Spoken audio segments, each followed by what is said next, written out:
உறவின் அடிப்படையில எங்கள் வீட்டு திருமணம் என்று சொன்னார். நான் சொல்லுகிறேன், உறவின் அடிப்படையில் மட்டுமல்ல, கட்சியின் அடிப்படையில இது எங்கள் வீட்டு திருமணம், நம்முடைய வீட்டு திருமணம். எனவே என்னுடைய வீட்டு திருமணம் என்று சொல்லி சுருக்கிக் கொள்ளாமல்,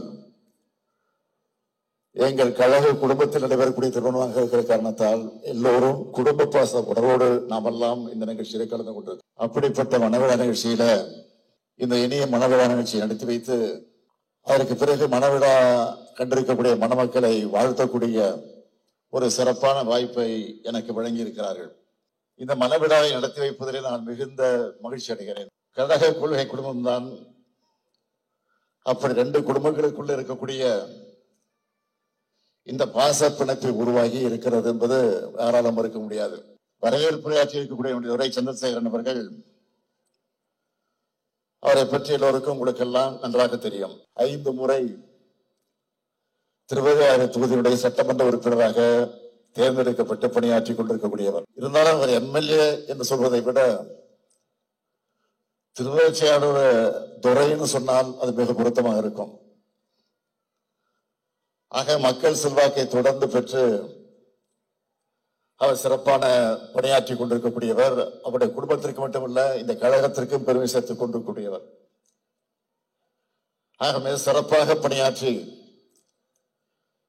தனிப்பட்ட தனக்கு மட்டும் நல்ல பேரை வாங்கிக் கொள்வோம் என்று என்ன கொள்ளாமல் கழகத்திற்கும் நல்ல பேரை வாங்கித்தர வேண்டும் என்று பணியாற்றி கொண்டிருக்கக்கூடிய ஒரு ஆற்றல் மிக்க சிறந்த செயல் வீரர் நம்முடைய துரை சந்திரசேகர்.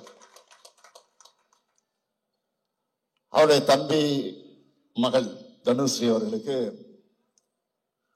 நம்முடைய மாநில அரசினுடைய கூடுதல் தலைமை வழக்கறிஞர் வீரகதிரனுடைய மகனுக்கு இன்றைக்கு சம்பந்தம் பேசி இந்த விழாவை நடத்தி கொண்டிருக்கிறோம். மாணவராக இருந்த காலத்திலேயே கழகத்துடைய கவலராக இருந்து வளர்த்தவர் தான் நம்முடைய வீரகதிரவன் அவர்கள். மதுரை உயர்நீதிமன்ற கிளையில தன்னுடைய வாத திறமையாலும் தன்னுடைய சட்ட அறிவாலும் கழகத்திற்கு துணை நின்றவர் நம்முடைய வீரகதிரவன் அவர்கள். இவருடைய அண்ணன் வீரகணேசன் அவர்களும் அதே போலதான் தொடர்ந்து 5 முறை நகர செயலாளராக இருந்து பணியாற்றி கொண்டிருக்கிறார். சாதாரணமாக ஒரு முறை பணியாற்றுவதே கடினம். திமுக கிளை செயலாளர் பதவிக்கு வருவது எவ்வளவு சிரமம் என்பது எல்லோருக்கும் தெரியும். ஆனா நகர செயலாளர் பொறுப்பிலிருந்து 5 முறை பணியாற்றி இருக்கிறார் சொன்னால் அவருடைய சாமர்த்தியத்தை நாம் அனைவரும் சேர்ந்து இன்றைக்கு பாராட்டி கொண்டிருக்கிறோம். நானும் அவரை பல ஆண்டுகளாக பார்த்துக் கொண்டிருக்கிறேன். எந்த எதிர்பார்ப்பும் இல்லாமல் கழகத்திற்காக உழைக்கக்கூடியவர். கழகத்தால் தனக்கு என்ன லாபம் என்று கருதாமல் தன்னால் இந்த இயக்கத்திற்கு லாபம் என்ற உணர்வோடு உழைத்துக் கொண்டிருக்கக்கூடிய அந்த குடும்பத்தில் இன்றைக்கு நடைபெறக்கூடிய திருமணமாக திருமணம் நடந்து கொண்டிருக்கிறது. ஒவ்வொரு மனவிழாவிலும் நான் மறக்காமல் சொல்வது உண்டு. என்னன்னு கேட்டீங்கன்னா, நடந்திருக்கக்கூடிய இந்த திருமணம் ஒரு சீர்திருத்த திருமணமாக நடந்திருக்கு. இது போன்ற ஒரு சீர்திருத்த திருமணம் 1967 முன்பு நடைபெறும் என்று சொன்னால் அந்த திருமணம் சட்டப்படி செல்லுபடியாக அங்கீகாரத்தை அன்றைக்கு நாம் பெற்றிருக்கவில்லை. ஆனால் 67ஆம் ஆண்டு தமிழ்நாட்டில் நடைபெற்ற தேர்தலில் திராவிட முன்னேற்ற கழகம் வெற்றி பெற்று அறிஞர் அண்ணா முதலமைச்சராக பொறுப்பேற்றுக் கொண்டு முதலமைச்சராக சட்டமன்றத்துக்குள்ளே நுழைந்து சட்டமன்றத்துக்குள் நுழைந்த அண்ணா அவர்கள் முதல் தீர்மானமாக கொண்டு வந்து நிறைவேற்றிய தீர்மானம் என்ன என்று கேட்டால், சீர்திருத்த திருமணங்கள் அனைத்தும் சட்டப்படி செல்லுபடியாக என்ற தீர்மானத்தை கொண்டு வந்து நிறைவேற்றினார். ஆகவே இன்றைக்கு நடைபெற்றிருக்கக்கூடிய திருமணம் சட்டப்படி முறைப்படி செல்லுபடியாக அங்கீகாரத்தோடு நடந்தேறி இருக்கிறது. 67 தான் அதுக்கு முதல் அங்கீகாரம் கிடைத்தது. ஆக அப்படிப்பட்ட முறைகளை நடைபெறக்கூடிய திருமணம் நாமெல்லாம் மகிழ்த்தக்கூடிய வகையில இந்த திருமணம் வந்திருக்கிறது.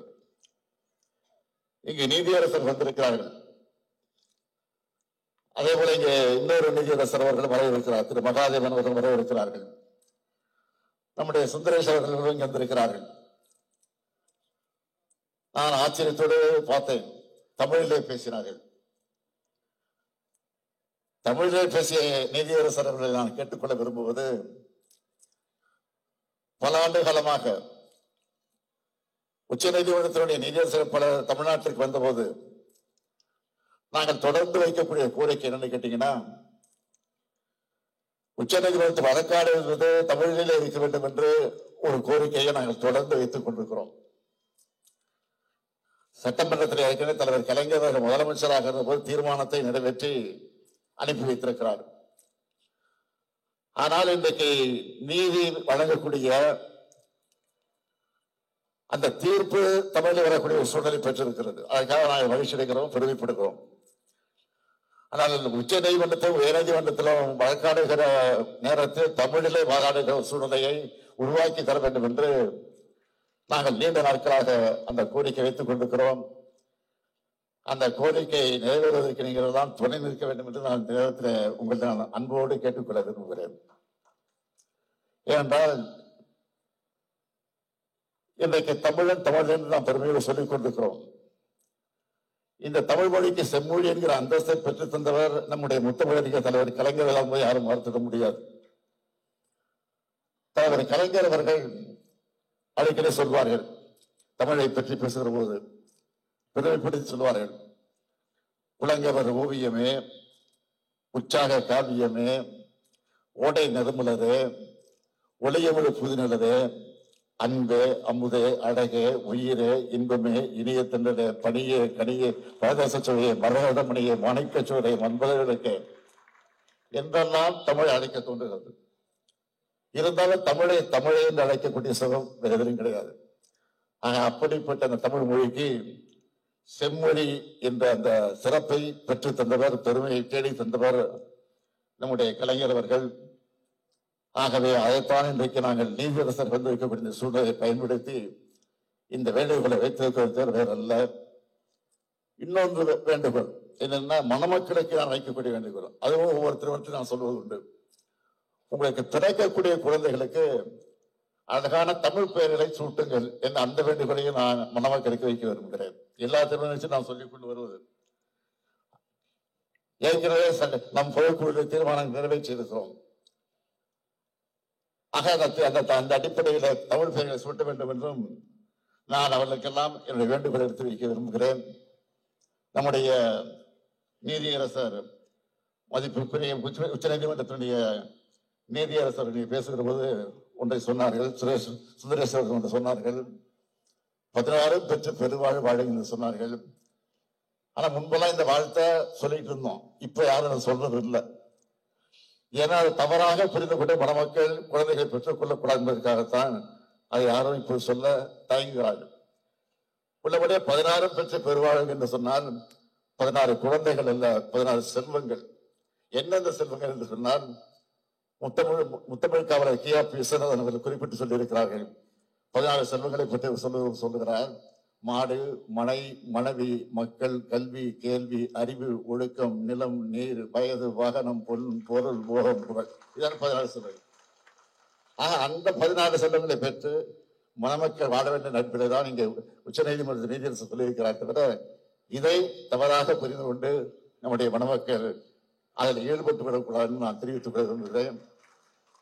இப்போது குழந்தைகள் அதிகம் பெறுவது நல்ல நிலை இன்றைக்கு உருவாகி இருக்கிறது. காரணம், மக்கள் தொகை அடிப்படையில தான் இன்றைக்கு நாடாளுமன்றத்தை பிரித்துக் கொடுக்கிறார்கள். நாம் இன்றைக்கு குடும்ப கட்டுப்பாடு செய்து கொண்டிருக்கிறால் இன்றைக்கு தமிழ்நாட்டுக்கு ஒரு ஆபத்து இருக்கிறது. என்ன ஆபத்துன்னா, நாடாளுமன்றத்தினுடைய எண்ணிக்கை குறைக்கக்குள்ள சொல்லி வந்திருக்கிறது. போவதை பார்க்க பார்த்தா நாமும் ஏன் அதை குறைக்க வேண்டும், அதிகப்படுத்திக் கொண்டு நாடாளுமன்றத்தில் அதிக இடங்களை பெறலாம் என்று அந்த சூழ்நிலை வந்திருக்கிறது. இதையும் நான் யோசிக்க வேண்டிய சூழ்நிலை இருக்கிறோம். ஆக எது எப்படி இருந்தாலும் நம்முடைய மணமக்கள் வாழ்க்கையில எல்லா சிறப்புகளையும் பெற்று புரட்சி கவிஞர் பாரதிதாசன் இருக்கக்கூடிய வீட்டிற்கு விளக்காய், நாட்டிற்கு தொண்டர்களாய் வாழுங்கள் வாழுங்கள் வாழுங்கள் என்று வாழ்த்தி விட்டு வருகிறேன். நன்றி, வணக்கம்.